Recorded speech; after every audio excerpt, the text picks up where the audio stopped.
Hoy es el cumpleaños de nuestro querido Horacio Salgán, que hubiese cumplido 105 años. Así que estamos con César Salgán, su hijo, para homenajearlo, para recordarlo, charlar de él y conocer cosas que por ahí no conocemos de este gran hombre señero de nuestra cultura y de nuestro tango. Hola César, ¿cómo estás? ¿Cómo va? Bueno, primero, muchísimas gracias por, por recordar a mi padre en el día de su cumpleaños y también por dedicarle todo este tiempo, ¿no? Una charla para él, así que muy agradecido, muy agradecido. No, no, los agradecidos somos nosotros, César, incluso a vos por el tiempo que nos ofreces y bueno, tu testimonio como hijo y como artista, porque vos también sos un gran artista. Bueno, yo te he visto y te he escuchado tocar el tango, el piano y realmente se nota que tu papá algo ahí, algo de génesis, de enseñanzas dejó. Además tu abuelo, porque tu abuelo también era pianista, ¿no? Mi abuela materna y mi madre, las dos tocaban el piano. Así que, ¿cómo será que mi madre durante un tiempo hacía las partichelas, escribía bien música, le hacía las partichelas para la orquesta, eh, las partes, digamos, para cada instrumentista, ¿no? La parte de violín, la parte de bandoneón, etcétera. Así que desde ya sí que yo me crié en una familia de música, ¿no? Ya veo. Eh, pero igual me quedé con la... Tuve que hacerme... Me tendría que haber hecho un Me ADN tendría que para haber. ver si era cierto que era el hijo de Salgado. ¿Y quién era tu mamá? ¿El nombre de tu mamá cuál era? Mi mamá se llamaba Sara Esther Ajá. y, por ejemplo, hay un tema que mi padre escribió que se llama La llamo silbando. Ujú. Ese tema lo escribió porque nosotros vivíamos en La Plata, yo nací en La Plata, y mi padre, cuando terminaba de trabajar aquí en Buenos Aires, viajaba a La Ujú. Plata, que tardaba un buen rato, se iba a dormir y para que mi madre supiera que ya se había despertado y que le podía, digamos, llevar el desayuno, Ujú. mi padre silbaba dos notitas. Y esas dos notitas que silbaba a mi madre para que supiera que se había despertado, con esas dos notas hizo el tema La llamo silbando, eh, que es increíble, ¿no? Porque con esas dos notas hizo lo que hizo, ya eso da una idea de lo que era, ¿no? Así que... Mirá vos. Después podés tocar un poquito algunos acordecitos de esa melodía para, como para, Lo- o te quedó lejos el piano. claro, lo que pasa es que este piano no se va a escuchar, tengo dos, y Ah, aquel estoy muy lejos. bueno, no, no te haga problema. Ahora, Se- tu, ahora tu papá fue a ver, primero que a los 6 años empezó a tocar el piano. Tengo entendido que a los 14 más o menos, estamos hablando de Horacio Salgán, ¿eh? Tengo entendido que a los 14 empezó a trabajar en los cines de barrio, poniéndole música a esas viejas películas sí, sin sonido. Y bueno, sí. después empezó, al poco tiempo, creo que a los 20 años, fue descubierto, ¿no? Por algunas orquestas importantes y fue sumado en la época. ¿Cómo fue que se fue gestando ese genio que fue tan vanguardista en todo lo que fue el tango después de su época? Sí, bueno, ya desde muy chico, no solo tocaba el piano, sino tocaba el órgano. En cines y ese tipo de cosas habían órganos. Así que él Ajá. tocaba bastante bien el órgano, me refiero bastante bien porque por lo general los órganos tienen una pedalera donde están los bajos. Ujú. Y, y a los 20 años entró con la orquesta de Roberto Firpo, Mirá vos. que no solo que entró con la orquesta de Roberto Firpo, sino que cuando de repente por H o por B mi padre no podía o algo así, se alternaban con Carlitos García, con ese gran músico pianista. Pero Quiere decir que claro. con, quiere decir que con Carlitos García se conocieron cuando tenían 20 años y compartieron toda su vida, ¿no? Así que de admiración mutua digamos, de una amistad tan larga, ¿no? Así que fue muy Bueno, curioso. Carlos García fue uno de los creadores de la Orquesta del Tango de Buenos Aires, que es uno de los organismos estables de nuestra Dirección General, con los que vos has, de nuestra Dirección General de Música, del Ministerio de Cultura de la Ciudad de Buenos Aires, con los que vos incluso has tocado, y muy bien, te he visto ahí en la usina, y estaba acordándome también que si tu papá tocó órgano, seguramente le debe haber tocado tocar en alguna iglesia. Sí, sí, bueno, desde ya que mi padre, no solo por su edad, sino por la época, Ujú. había mucho trabajo a cualquier hora. O sea, si mi Ajá. padre tocaba en la iglesia, tocaba en los cines, porque estamos hablando que era el cine mudo, entonces tocaba, tocaba en los cines, eh, tocaba en la radio, tocaba Ujú. muchísimo en la radio, o sea, era normal que, qué sé yo, que las orquestas que a la noche tocaban en algún lugar estable o en bailes o lo que sea, eh, eh, tuvieran presentaciones en las radios con público en vivo, lo cual Ujú. las radios en ese momento prácticamente eran como si fuera una actuación, porque es que como si fuera un teatro, porque había Ujú. tribunas donde entraba buena cantidad de gente. Mira, César, Así vos que, recién decías que sos de La Plata. Es impresionante la sí, cantidad de artistas que han salido de La Plata. Y se unió acá, nos está escuchando Hernán Nieto. Hernán Nieto también es un gran artista que el otro día te estaba comentando que tiene mucho en común con vos, porque él también tiene un padre que ha dejado una huella importantísima, pero en este caso en el folclore, que es el Chango Nieto, y él es un gran deportista, pero él se dedicó al rugby. Vos te dedicaste a correr carreras. ¿Qué tipo de autos corrías vos? ¿Y qué recuerdo tenés de esa experiencia? al automovilismo. Solamente quiero decir que, bueno, el Chango Nieto fue un gran cantor, un gran valor del tango, del folclore, De folclore. que cantaba creo que siempre con los ojos cerrados, me parece, Tal y, cual, y, es la y, característica. tenía en la peña, una peña o un restaurante, no sé qué era en La Plata, muy conocido, muy prestigioso y donde llevaban unos elencos. El Chango llevaba un elenco todos los fines de semana increíble, era como si fuera, para hacer una comparación aquí en Buenos Aires, como ha sido, por ejemplo, el Club del Vino, o el Caño Ujú. 14, o cualquiera de esas casas emblemáticas. Ujú. Eso era en folclore el Chango. Así que, bueno, le mando un saludo, si está viendo, le mando un gran saludo. Tengo un gran recuerdo de él. Sí. Y sí, yo me dediqué al automovilismo de casualidad, y fue un poco lo que me sacó de este mundo, ¿no? El- el mundo, yo creo que cualquier actividad artística tiene por un lado, es una belleza, es imposible explicar lo que uno siente cuando uno tiene una pasión por algo artístico, en cualquier manifestación, cine, literatura, lo que sea. Eh, pero tiene un mundo interior muy grande, muy, muy amplio. Entonces, prácticamente la vida de uno pasa dentro de uno, ¿no? Es algo extraño seguramente para los demás, para el que lo ve de afuera, Ujú. porque debe pensar, pero qué vida espantosa tiene esta persona, vive en un metro por un metro, ¿no? Es una cosa espantosa. Pero casi es no digo una obsesión, sino una necesidad física, el estar pensando y metido en ese mundo. Sí. Y la única manera, que insisto, fue por una casualidad, la única manera que yo pude salirme de eso, aunque sea por un rato, fue con el automovilismo. Así que cuando lo encontré fue, fue una bendición para mí porque podía desconectarme un poco, que no viene mal, de lo que es el mundo de la música. Para que se den una idea, yo prácticamente nunca salgo de vacaciones, nunca me voy de vacaciones, y mi padre tampoco, creo que en toda su vida, creo que se fue 3 veces de vacaciones, en toda su vida. Y era porque se iba y a los 4 días ya empezaba a decir, quiero volver a donde está el piano, quiero escribir, quiero tocar, lo que sea.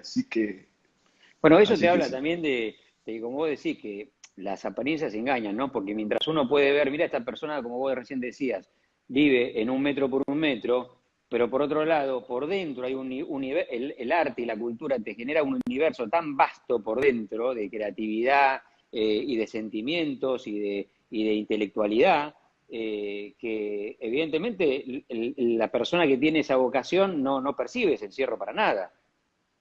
Mire, a mí me pusieron César por mi tío abuelo, que fue mi padrino materno, ¿no? Y, y él, yo lo recuerdo muy bien, él vivía, que vivió con su madre toda su vida, y él vivía en un sillón y en su casa tenía un piso, era una casa muy antigua, ¿no?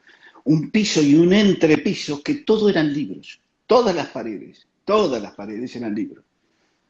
Y se pasó su vida casi sin decir una palabra, era una cosa terrible. Pero uno conversaba con él y él, digamos, voy a decir una cosa simbólica, no que me lo haya dicho, pero era como que él tenía sus amigos y tenía su barra de amigos dentro de los libros, ¿no? Tenía Qué bárbaro. una riqueza increíble. Entonces, a veces es difícil de poder explicar o entender de cómo se vive de este lado. Lo digo porque, por ejemplo, mi padre, si le ha dedicado tanto a la música, tanto, pero tantas horas, no solo estudiando, sino todo lo que ha escrito, que uno ahí sí uno puede entender eh, que, eh, que por ahí otras cosas quizás no las pueden hacer perfectas o alguien que está cerca puede decir, pero ¿qué le pasa a esta persona? ¿O por qué tan cerrada? ¿No? Ujú. Eh, pero supongo yo que debe pasar en cualquiera que esté en contacto con algo artístico. ¿No? ¿Y qué le pasó a tu papá? Horacio Salgán, un pianista de estos que su vida se la dedicó a la música, cuando ve que de repente un hijo se dedica a un deporte tan riesgoso como es el automovilismo. Era muy gracioso porque mi padre me decía, eh, eh, tenés que tener cuidado con el automovilismo, vos te podés lastimar, sí, tenés que tener cuidado. Y él tenía, inclusive lo tuvo mucho tiempo arriba del piano, una foto abrazado a un león. Entonces yo le decía, pero ¿cómo vos me decís a mí que tenga cuidado con los autos y vos estás abrazado con un león? Digamos que la teoría dice que es más peligroso un león que un auto de carrera. Mm.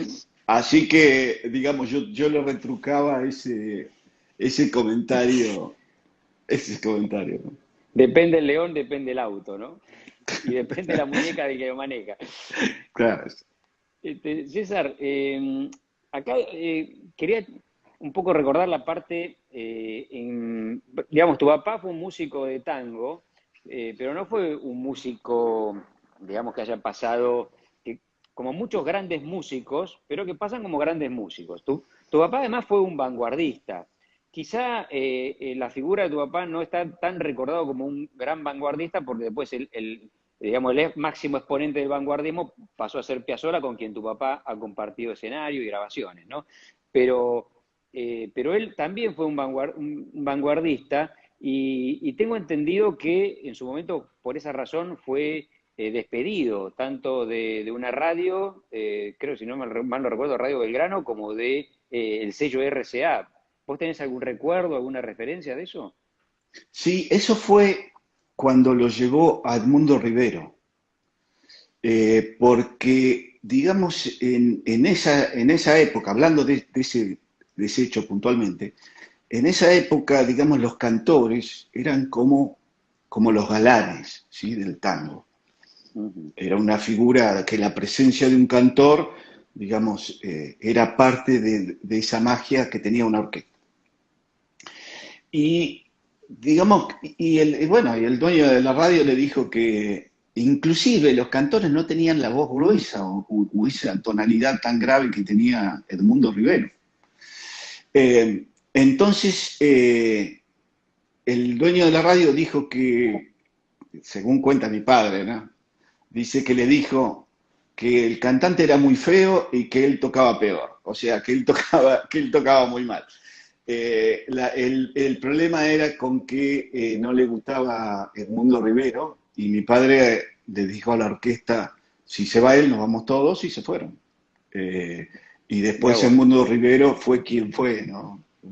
Uno de los grandes. Mira, pero también tengo entendido, sí, lo de Mundo Rivero, bueno, fue, al final terminó siendo un hallazgo de tu papá, porque Rivero hoy es otro personaje que, bueno, ¿quién se puede olvidar de Rivero? Y escucharlo a él es escuchar un pedazo de Buenos Aires en cualquier momento. Pero vos que sos músico, también había un tema con el vanguardismo de tu papá también pasaba porque él trabajaba algunas disonancias, digamos, él estaba en búsqueda de otras formas de interpretar el tango, ¿no? Sí, yo tengo un reportaje del año 56, ¿sí? O sea, hacía poco que, digamos, que mi padre ya era reconocido con su orquesta, a pesar de que había tenido la orquesta en el 44, pero estamos hablando de una época que todavía no se había conocido ni con Ubaldo de Lío, ni había hecho el Quinteto Real, etc. Ujú, Y donde hay que entender que el tango viene de una música popular, ¿sí? De una música ujú, popular que lógicamente, por lo general, como toda música popular, es tocada por aficionados, no por músicos profesionales. Pero a partir de la década, si uno quiere decir del 20, del 30 y del 40, ni hablar, eh, empezaron a aparecer músicos del tango que estaban muy bien formados como músicos ujú, técnicamente. Y mi padre fue, entre comillas, porque todo fue casi de generación espontánea, para todos, ¿no? Eh, eh, Mi padre fue uno de los que comenzó digamos, a poner todo su conocimiento musical ujú, dentro de los arreglos. Y algunas cosas empezaron a sonar como en su momento, para quienes los músicos que tocaban de afición o esas orquestas de la Guardia Vieja o algo así, claro, de repente eran arreglos y orquestaciones elaboradas, digamos. ujú. Entonces empezaron a tener rechazo de todas esas orquestas, que en ese momento, así como uno puede decir que que Piazzolla ha sido cuestionado por muchos tangueros, también era cuestionado, pero no solo mi padre, era cuestionado Julio De Caro, o sea, eran cuestionados todos los que aportaron ese conocimiento a las orquestas. Y después se tomó como algo general porque no fue el único o no fueron los únicos. Entonces, al hacerse tan como una costumbre de todas las orquestas, se empezó a aceptar mucho más rápido. Pero tuvieron su lucha todos los maestros, ¿no? Todos. Ujú. Y vos como hijo y como, digamos, metido en el ambiente familiar de tu papá, eh, ¿qué hecho así que nosotros, que generalmente lo conozcamos nosotros, como amantes del tango, y que haya impactado dentro de tu familia y que vos tengas una versión familiar, digamos, de ese hecho y que haya tenido que ver con la carrera y con la vida de tu papá? ¿Recordás alguno?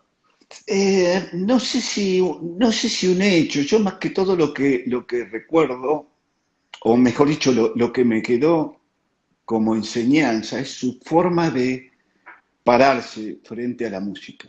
O sea, el valor que él le dio a la música siempre fue la música y mucho después él.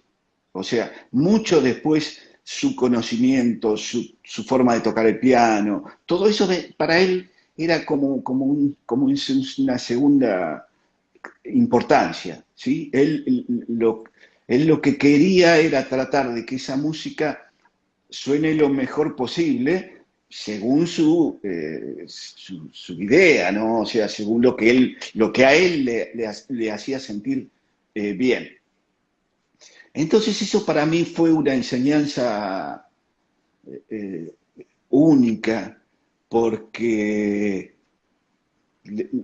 es más, yo considero que el gran conocimiento, mejor dicho, el gran reconocimiento que ha tenido mi padre ha sido por cómo es su postura ante la música. Él le daba tanto valor a eso, tanto, que hacía que él toque mejor, porque se entiende, ¿no? Sí, sí, sí, sí. Es porque él trataba de que esa música suene lo mejor posible, no él demostrar lo que tocaba o lo que sabía, no, no, no, que la música suene lo mejor posible. Alguno intentar eso hacía que esa música que se estaba tocando en ese momento suene como nunca, porque estaban puestos todo el centro era eso. Entonces eso lo ayudó mucho a su forma de interpretar y a su forma de arreglar y a su forma de, digamos, eh, eh, manejar sus ideas, la cantidad de ideas que tenía. Él podía haber hecho, donde hay tangos que tienen arreglos, que tienen dos notitas nada más, él, de haber querido, le podía haber puesto 50.000. Así que eso creo que lo distinguió un poco. Pero no tengo grandes anécdotas de él porque mis padres se separaron cuando yo tenía 5 años. Así que Ujú. con mi padre tuvimos un par de desencuentros y encuentros, ¿no? O sea, cuando yo tenía 5 años, yo no lo vi más hasta los 13 y después a los 18 20 también yo estuve distanciado por muchos años, mejor dicho, los dos estuvimos distanciados por muchos años que no nos vimos ni nos hablamos. Y después nos reencontramos de grandes ya los dos hasta tal punto que vivimos juntos los últimos años de su vida, vivimos juntos.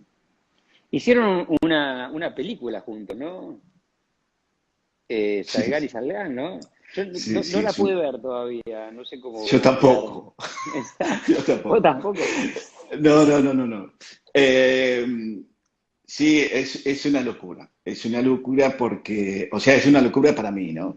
Porque en nuestra familia nadie sabía nada del otro, nadie, nadie. Mi padre no sabía, o mi madre más que todo, o mis hermanos, no sabían si yo estaba de novio o si ellos estaban de novio. Fue una familia cada uno hacía su vida y todas las conversaciones que hemos tenido, que me ha pasado con un par de amigos, todas las conversaciones que hemos tenido fueron siempre muy naturales, pero no decir, che, ¿qué estás haciendo? ¿Estás casado? Nunca pasó por ahí.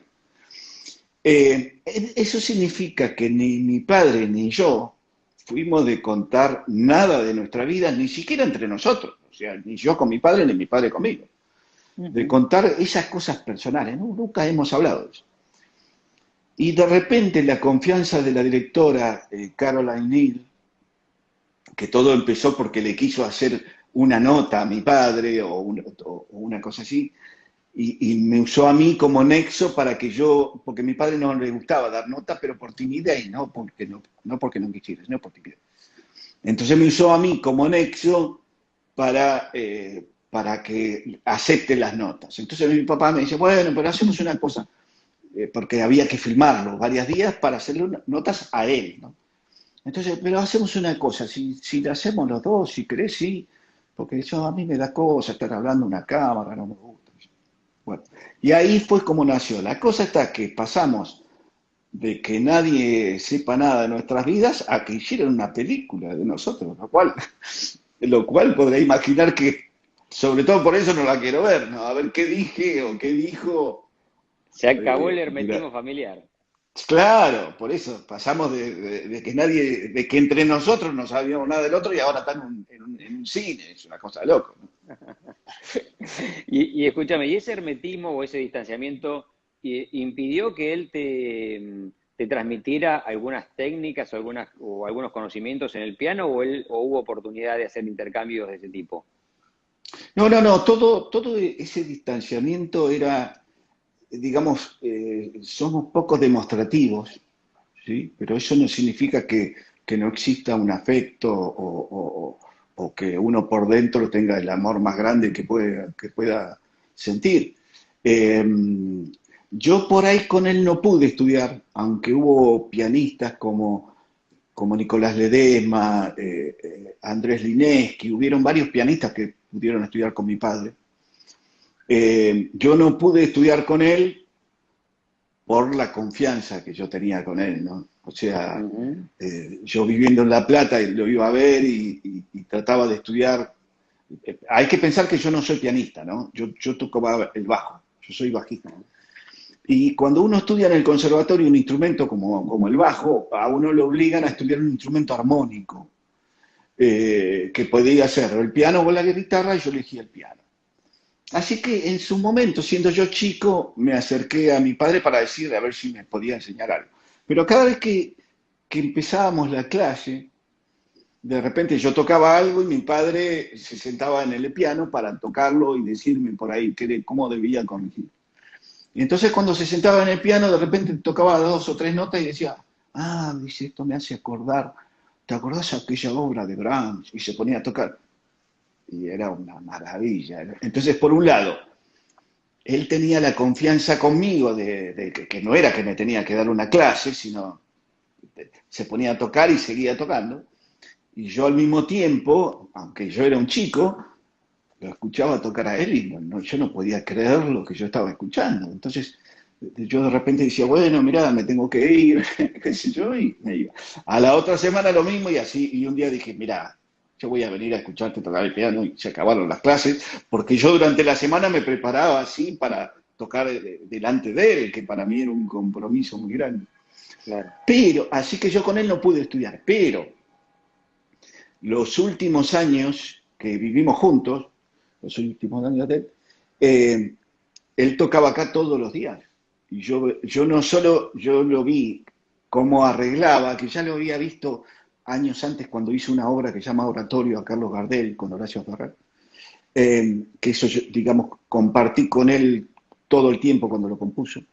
Pero si no, yo acá en casa, estos últimos años, yo veía cómo arreglaba, veía cómo estudiaba, cómo tocaba, todo, todo. Así que, digamos, a nivel aprendizaje,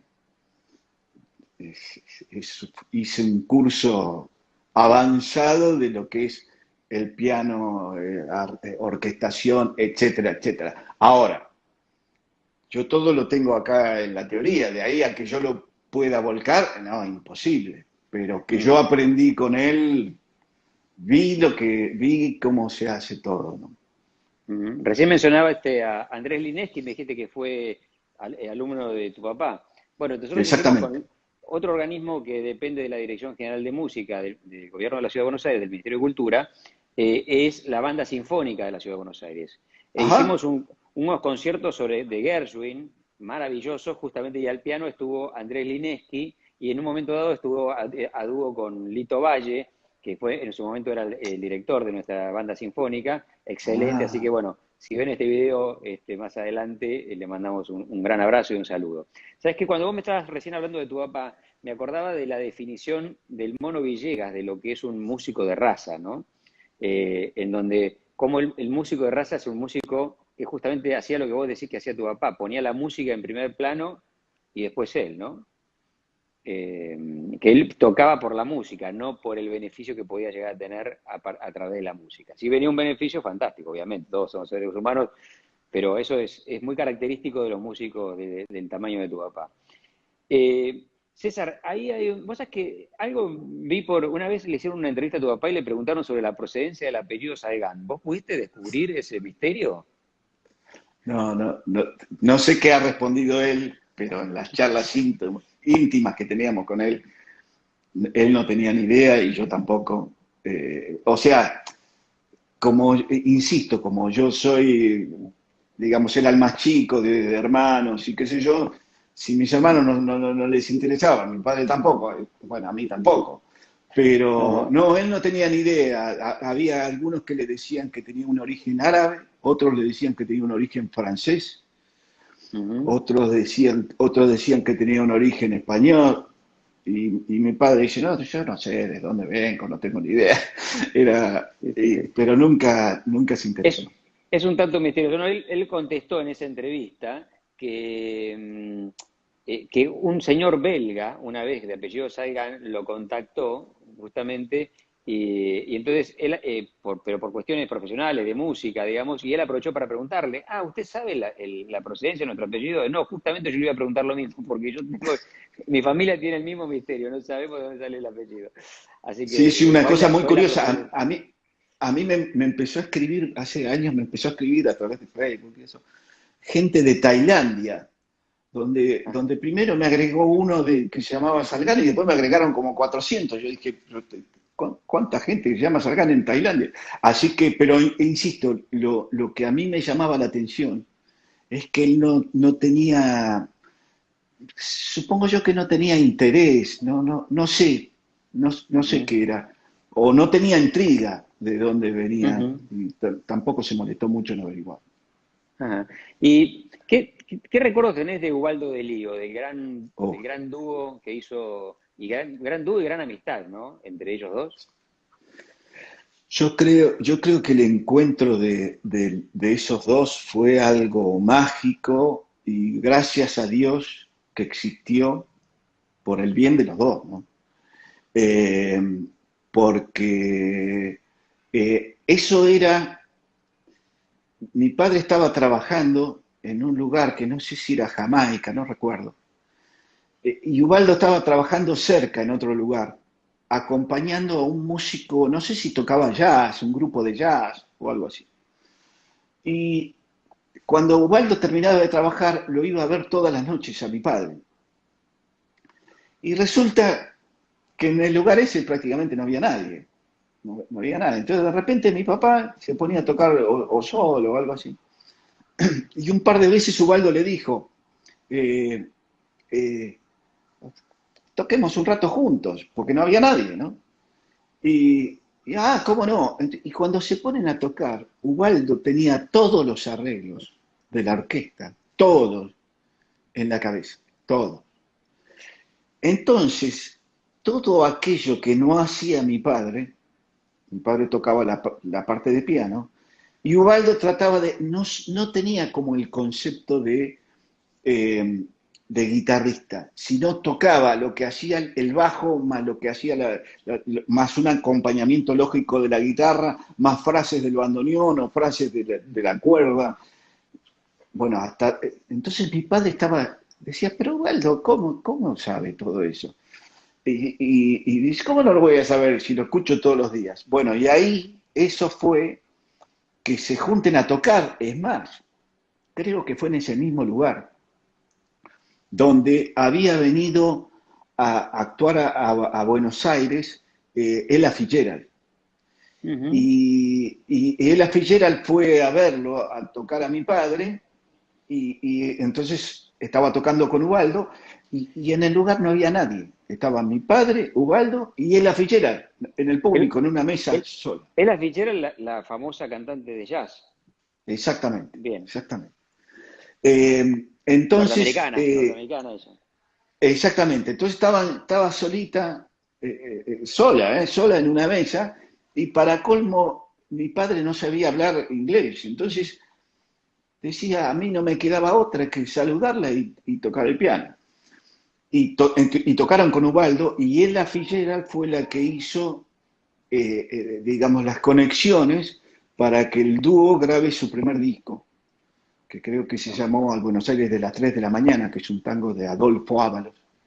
Ajá. Eh, eh, Fue gracias a Ella Fitzgerald y que los escuchó y que ellos estaban tocando prácticamente para nadie, ¿no? Para nadie, mejor dicho, para una sola persona, pero miren para quién, ¿no? Ajá. Ahora, tengo entendido que también a través de los contactos de Ella Fitzgerald, es que después ella los lleva a Estados Unidos, ¿no? A tocar. Creo que eso fue bastante después, porque Sí, creo, claro, si no me equivoco, mi padre creo que fue en los 70, estuvo tocando en el Lincoln Center y estuvo exacto. haciendo, me refiero a presentaciones importantes, ¿no? Ujú. Eh, eh, Fue algo para él muy, muy lindo porque a mí, mi padre no viajó mucho, no viajó tanto. Sí fue de los primeros que empezaron a hacer grandes viajes a Japón y en Japón tuvo un éxito increíble, sobre todo con el Quinteto Real, que creo que hizo 2 o 3 giras, no me acuerdo. Fue 2 o 3 veces, ahí tuvo un éxito terrible. Pero después, cuando mis padres lo empezaron a llamar para viajar, porque empezó el auge del tango en todo el mundo, mi padre ya estaba muy grande, así que prácticamente creo que aceptó 1 o 2 viajes o 3 viajes y nada más porque ya estaba grande. ¿Qué edad tenía más o Pero menos ahí él? Porque, a ver, y era, con tu papá es difícil decir a qué le llamás grande, porque, digamos, un señor que vivió 100 años, porque vivió justo 100 años de 1916 a 2016, eh, pareciera ser que el hombre a los 80 estaba, lo que uno sí. generalmente a los 80 ya está grande cualquiera, y es un hombre que duró, y como duró tu viejo hasta los 100, se me ocurre que a los 80 estaba muy bien todavía. Mi padre, yo me acuerdo que habíamos como planeado, inclusive él planeó una cosa conmigo para tocar juntos en los festejos de los 100 años. Fue muy lindo para mí, ¿no? Fue muy lindo. Eh, pero yo me acuerdo que una vez Perdón, yo perdón. había, sí, Perdóname por una favor. cosita, te interrumpo ahí, perdóname. Cuando hablas de los 100 años de él o del centenario de la Revolución de Mayo? No, no, de los años de él. Ah, porque él también actuó, también tengo, creo que él tuvo una participación en el festejo de del Bicentenario. Exactamente, en el 2010 nosotros tocamos con el Quinteto Real y él después tocó 2 o 3 temas Ok, también ese día. Fue ok, como un poco el retorno de él. bien, bien, bien. Eh, pero lo que decía era que eh, él... Ah, yo había tocado con la orquesta en un homenaje a él en el Teatro Colón. Habíamos hecho un homenaje. Y cuando terminamos de tocar, o cada vez que terminamos una pieza, era una ovación de la gente, era algo increíble. Y cada vez que yo decía el nombre de él, el teatro se venía abajo, eso era algo increíble. Entonces yo después, cuando llegué a casa, le dije, vos lo tendrías que haber vivido eso, porque fue una demostración de cariño tan grande que yo te la cuente no es suficiente. Ah, sí, y él no lo podía creer. No, no me digas, qué sé yo. Igual a él le costaba mucho ir al Colón, donde él había tocado varias veces, que estuviera yo en el Colón, escuchar la orquesta, eran muchas cosas, entonces prefiero no ir. Pero cuando pasó lo de los 100 años, cuando se venían los 100 años, yo tenía muy presente eso, y yo tenía que tocar con la orquesta, justo el mismo día, el 15 de julio que él cumplía los 100. Entonces yo le dije, mirá, no tiene gracia que yo después venga y te cuente, uy, no sabés la gente cómo te aplaudía o cómo... No tiene gracia, ¿por qué no venís? Y ahí era que él tenía ganas de venir y después planeó unas cosas, quería que tocáramos a 2 pianos juntos, etcétera, etcétera. O sea, era una persona que tenía una visión siempre mirando hacia adelante, nunca miraba hacia atrás, ¿no? Entonces, para él tener 100 años era como para mí tener 35, no tenía ningún tipo de, como que decía, pero ¿de qué se asombran? Decía él, ¿no? Y el día que cumplió los 100 y vio los 100 años en la torta, ahí cayó y dice, es una cosa espantosa la cantidad de años que tengo. dijo, dijo, ahí se dio cuenta cuando lo vio escrito, dijo, wow, cuántos años tengo, pero lo bueno es que era lo que yo quería, ¿no? Que mientras que él estuviera bien, que viva hasta los 200. Y Sí. tuvo una vida perfecta, ¿no? Tuvo una vida Además, perfecta. él lo que tiene también es que muchas veces se llega a esa edad, pero digamos ciertos aspectos de la lucidez empiezan a flaquear. Él no tuvo ese problema, ¿no? Hasta el último momento estuvo completamente lúcido. Estuve completamente lúcido, Bueno, hay cosas que de repente algunos músicos me van a matar, pero yo tengo arreglos inéditos que él escribió acá en mi casa Ujú. para el Quinteto Real, para que los toque yo con el Quinteto Real, que los escribió para nosotros, ahora. Y estaba terriblemente lúcido musicalmente, tenía una memoria increíble y sobre todo, como siempre lo destaco porque fue parte de su vida, el humor que tenía. Era una persona que era imposible, pero imposible encontrarlo de mal humor o que no interrumpa contando una anécdota o un chiste. Más, yo me acuerdo de haber hecho algunas reuniones con, con el maestro Barenboim, donde de repente íbamos a almorzar o algo así, los tres, y uno se imagina, dice, bueno, todo el mundo va a estar hablando, sí, que la sinfonía tal y que la orquesta tal. No, y era a ver quién contaba un chiste. Era totalmente un mundo totalmente distinto al que uno puede imaginar de afuera, ¿no? Era muy Totalmente. gracioso, muy gracioso. Pues sabes que ahí creo haberlo visto a Barenboim dirigiendo a fuego lento en internet. Él era un admirador de la música de tu viejo, por lo que veo. Oh. Es un admirador. Sí, sí, sí, un admirador no solo de la música, sino de cómo tocaba el piano. O sea, él lo iba a escuchar, por ejemplo, lo iba a escuchar en el Club del Vino, cada vez que venía el maestro Barenboim lo iba a escuchar. Y ha tenido Ujú, gestos muy lindos con mi padre, muy lindos. Yo me ujú, acuerdo que una vez, no sé, cuando mi padre tenía 94, 96, no sé, una edad así, mi padre estaba internado. De una molestia, pero nada del otro mundo, pero estaba internado. Entonces ujú. estábamos los dos juntos en el sanatorio, en su habitación, él y yo, y estábamos viendo televisión. Y el maestro Barenboim se presentaba, yo no me acuerdo si en el Luna Park, una cosa así. Vamos a poner el caso a las 8:30 de la noche, 8:30. Ujú, Y eran las 8 de la noche y nosotros ya pusimos el canal para ver el concierto que se transmitía por televisión. Así ujú. que ya estábamos atentos a eso. Y a las 8:05, 8:10, se abre la puerta de la habitación de mi padre y entra el maestro Barenboim de smoking o del traje con que iba a presentarse para darle un abrazo a mi padre. Le di un abrazo, digo, maestro Horacio, porque tenía mucha confianza y lo quería mucho. Ujú. Horacio querido, te vengo a dar un abrazo, que yo me voy a tocar. Y agarró, se dio media vuelta y se fue. Y a los 20 minutos estaba tocando en el Luna Park y estábamos lejos, no estábamos a 10 cuadras. Así que los dos tenían una relación muy, muy linda y de gran admiración. Ujú. Aprovecho que tengo puestos unos auriculares y mientras te hago esta pregunta voy a cerrar una persona que me está pegando acá el sol en la cara, que me está sacando una luz tremenda.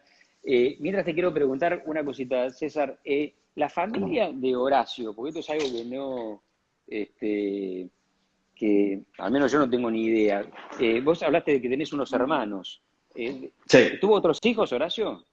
sí, sí, sí, sí. Mi padre tenía un problema que se casaba muy fácil. Yo me acuerdo que yo tenía un hermano, Guillermo, que también, que él iban y firmaban, enseguida firmaban. Entonces yo le decía, te voy a sacar todas las lapiceras que tengan ustedes, porque van y al otro día se casan, ¿eh? Una cosa de loco. Ah, él tuvo Eh, varios matrimonios, tuvo tu papá. sí, bueno, el primer matrimonio no fue con mi madre, el primero fue con una cantante que se llamaba Carmen Duval. Ah, Yo no sé, mi padre capaz que tenía 19 años, 20 años, no sé cuánto tenía, 22, no sé, pero era, ajá. era, era, era un chico y también la conoció, el otro día fue y se casó, él firmaba, ¿Y, enseguida no tenía problema. y con ella tuvo hijos? No, no, no, no, no, Mira vos. nosotros después con mi madre, se casó con mi madre que tuvo como cerca de 15 o 20 años, y ahí tuvo tres hijos, del cual yo soy el más chico, que todos Ajá. teníamos 5 años de diferencia, ¿sí? Ujú. Entre cada hijo. A uno de ellos le escribió un tango que se llama Grillito, Ajá. se lo escribió Guillermo, a Guillermo le decían Grillito, le decían un montón de maneras, pero Grillito. Pero era muy gracioso porque hay que hablar de la época que estamos hablando, ¿no? Hay que pensar en la época que estamos hablando, porque como no existían ecografías ni nada, uno no sabía qué iban a hacer. Mi padre cuando estaba a punto de nacer, le había dicho un tango que llamaba María Laura. Y después nació Guillermo, así que lo tuvo que cambiar, entonces le compuso Grillito. Entonces fuimos tres hermanos de ese matrimonio, y después tuvo otro matrimonio más, en realidad tuvo dos más, pero en el matrimonio que siguió tuvo dos hijos más, una hermana y un hermano, y nada más, hasta ahí llegamos, 5 en total. Ajá. Mirá vos, digamos, por un lado... Perdón. Después se casó otra vez, y no hace muchos años, porque se había separado hacía mucho tiempo, muchos años se había separado, pero no había hecho el divorcio, legalmente seguía casado. Ajá. Entonces un día organizamos para que se haga legalmente el divorcio. Y estamos hablando de que mi padre tenía 98, 99 años, una cosa así. Entonces, un día le llegó el acta donde decía que ya estaba divorciado. Entonces dice, ¿me puedo casar otra vez? Entonces, o sea, Sí. le saqué todas las lapiceras que había a mano. Totalmente. Y hay una cosa que, bueno, estamos hablando por los que se incorporan ahora a la charla, estoy hablando con César Salgán, que es uno de los hijos de Horacio Salgán. Bueno, ahora tengo que decir uno de los hijos, antes no sabía que había tenido otros hijos, y decía el hijo de Horacio Salgán. Quizás seas el hijo más conocido, más famoso, porque sos artista. No sé si algún otro tú heredó esa beta artística. Guillermo, bueno, de los tres hermanos, fuimos los únicos, digamos, estuvimos en contacto con la música. De los tres, el mayor creo que ha sido el que más condiciones tenía de los tres, creo. Y digo creo porque tenía una cosa, como a mí me pasaba acá dentro de mi casa, con mi padre. Yo no tocaba el piano delante de mi padre, jamás toqué el piano delante de mi padre. Lo cual a mí me complicó toda la vida, porque cada vez que yo de repente iba a una presentación, a la usina, a cualquier lado, yo no podía estudiar en casa, porque cada vez que mi papá pasaba, yo dejaba de tocar, entonces era una cosa espantosa. Bueno, a mí me pasó eso con mi hermano mayor. Mi hermano mayor estaba de repente tocando el piano, y yo pasaba de una habitación a la otra y él dejaba de tocar. Y yo era un chico de 13 años, 14 años. Así que por eso digo, no lo puedo comprobar, pero creo que él fue el que más condiciones tuvo de los tres. Y después, el del medio, Guillermo, que le compuso Grillito, alcanzó a dirigir como director adjunto, pero él estaba como timbal solista en la Orquesta Sinfónica de Bahía Blanca, y alcanzó a dirigir, estaba como director adjunto, así que dirigió varias veces, inclusive creo que dirigió la Orquesta Sinfónica de Santa Fe, hizo varias presentaciones. Fue a hacer un curso a Europa de dirección orquestal. Ajá. Bueno, como última, digamos, característica que me gustaría resaltar de Horacio es que él, de alguna manera, también hacía chistes con su condición de abstemio en el ambiente tanguero. Y él comentaba que no es que no tomaba, dice que él como que no lo necesitaba, como él, que un poco tiene que ver con lo que vos decías, ¿no? Es un hombre que tenía una alegría interior permanente y que como que no necesitaba entonarse, como se dice normalmente, ¿no? Sí, bueno, al respecto tengo tantas anécdotas, ¿no? Tantas anécdotas. Pero Tírame como una, tírame la que más te guste. No, lo que pasa es que por ahí tendría que involucrar nombres o algo así. No, entonces... Pero dos grandes maestros, vamos a poner así, dos grandes maestros, no digo quién. De repente a las 6 de la mañana, o sea, terminaban de tocar y no querían irse a dormir. Entonces ellos seguían, se iban a tomar algo, después iban a comer, después iban a desayunar, cosa que era una costumbre. Me acuerdo cuando yo empecé a trabajar a los 15, 16 años, yo trabajaba en cabaret en La Plata, porque mi hermano tocaba conmigo, entonces me daban autorización, siendo menor, de trabajar en un cabaret, y de noche. Y era una costumbre de todos los músicos irse a desayunar. O sea, eran las 7 de la mañana y uno en un bar encontraba a todos los músicos de la noche que salían del trabajo porque se trabajaba hasta muy tarde. Bueno, y mi padre no, mi padre terminaba de trabajar, se iba a dormir para levantarse a escribir y escribir y escribir y escribir y después venía, trabajaba y otra vez. Y su vida fue por eso. Pero tengo esa anécdota de que estos dos grandes, ¿sí? Se iban a cantarle de repente a la señora de un amigo o una cosa así, una serenata a las 7 de la mañana, 6 de la mañana. En esa época a lo sumo tenían un primer piso, pero no eran edificios, así que se cantaban mucho serenatas. Entonces iban y le cantaban a la serenata y salía la mujer del amigo, ¿no? O sea, le cantaban al amigo por ahí y a la mujer. Y salía la mujer y otra vez están estos cantando acá abajo, dice, tenés que sacarlo, porque iban todos los días a cantarle a la serenata y eran cosas, eran anécdotas, eran vivencias increíbles, ¿no? Muy graciosas, ¿no? Qué locura. Bueno, César, ya te agradezco muchísimo. La verdad que recordar a tu papá para todos los que trabajamos en la Dirección General de Música, en el Ministerio de Cultura, es importantísimo. Lo recordamos con muchísimo afecto y queremos que esté presente en nuestra cultura. Así que te agradecemos muchísimo que vos te hayas prestado a estar charlando con nosotros, recordándolo. Y bueno, ahora después vamos a hacer con este video algo interesante, lo vamos a editar para que pueda estar en redes, en YouTube, etcétera, y lo podamos compartir en distintas redes, pero para que todo el mundo recuerde mucho a tu papá, que es uno de esos personajes de los más queribles de porteños. Bueno, para mí hablar de mi padre, o sea, me pueden llamar todo, si es para eso me pueden llamar todos los días, pero insisto, que le hayan dedicado este tiempo, no solo recordarlo, sino dedicarle este tiempo y tenerlo. eh, yo se los agradezco mucho porque fue alguien que le dedicó su vida a la música y ha hecho muchísimo por el tango.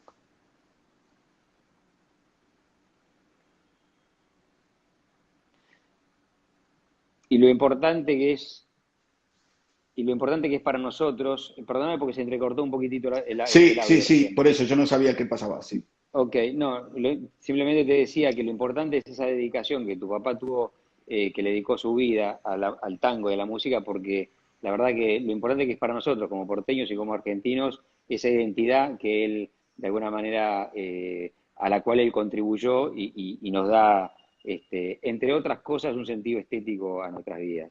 Así que te mando un fuerte abrazo y contá con nosotros, así como nosotros contamos con vos, vos contá con nosotros también para cualquier cosa que tenga que ver con recordarlo a tu papá. ¿Mm? Muy, muy agradecido por este gesto. Un gran abrazo. Nos estamos viendo, César. Un gustazo. Chao. Igualmente.